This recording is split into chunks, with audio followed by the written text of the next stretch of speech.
Hi friends, എല്ലാവർക്കും പുതിയൊരു വീഡിയോയിലേക്ക് സ്വാഗതം. ഇന്നത്തെ വീഡിയോയിൽ കറണ്ട് അഫയേഴ്സ് GK ക്വസ്റ്റ്യൻസ് ആണ് ഉൾപ്പെടുത്തിയിരിക്കുന്നത്. 2026 ജനുവരിയിൽ വർണ്ണച്ചിറകുകൾ ചിൽഡ്രൻസ് ഫെസ്റ്റ് ഉദ്ഘാടനം ചെയ്തത് എവിടെയാണ്? ഉത്തരം തിരുവനന്തപുരം. വായനാശീലം പ്രോത്സാഹിപ്പിക്കുന്നതിനും വിദ്യാർത്ഥികളിൽ പൊതു അവബോധം വർദ്ധിപ്പിക്കുന്നതിനുമായി എല്ലാ സർക്കാർ സ്കൂളുകളിലും പത്രവായന നിർബന്ധമാക്കിയ സംസ്ഥാനം ഏത്? ഉത്തരം രാജസ്ഥാൻ. 2026 ജനുവരിയിൽ റിക്ടർ സ്കെയിലിൽ 6.5 തീവ്രത രേഖപ്പെടുത്തിയ ശക്തമായ ഭൂചലനം അനുഭവപ്പെട്ട രാജ്യം ഏത്? ഉത്തരം മെക്സിക്കോ.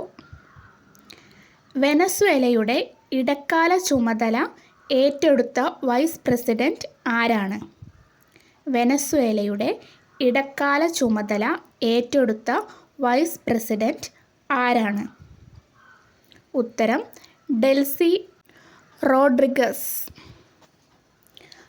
5 വയസ്സിൽ താഴെയുള്ള ഗുരുതരമായ കേൾവി വൈകല്യമുള്ള സാമ്പത്തികമായി പിന്നോക്കം നിൽക്കുന്ന കുട്ടികൾക്ക് സൗജന്യമായി കോക്ലിയർ ഇംപ്ലാന്റ് ശസ്ത്രക്രിയയും പരിശീലനവും നൽകുന്ന പദ്ധതി ഏതാണ്?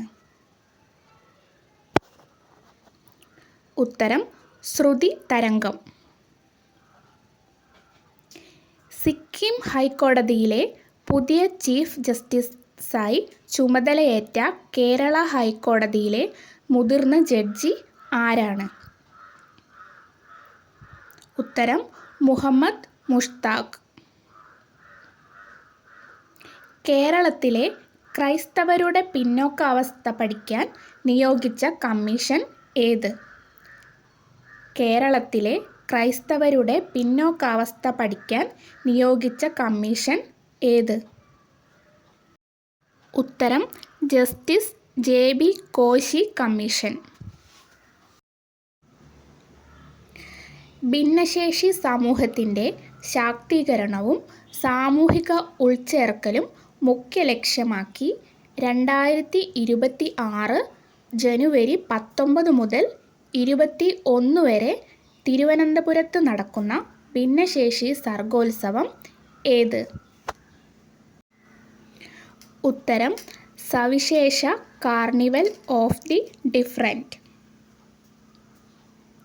അന്താരാഷ്ട്ര ക്രിക്കറ്റിൽ നിന്ന് വിരമിക്കൽ പ്രഖ്യാപിച്ച പാക് വംശജനായ ഓസ്ട്രേലിയൻ താരം ആരാണ്?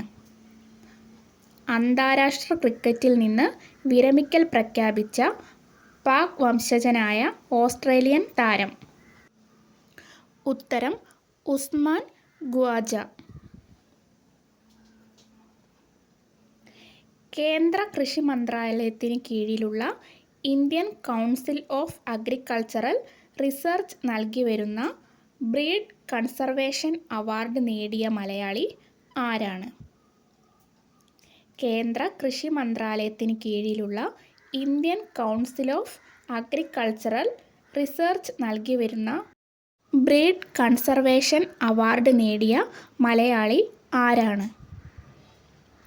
ഉത്തരം അജയ് കുമാർ വല്യൂഴത്തിൽ.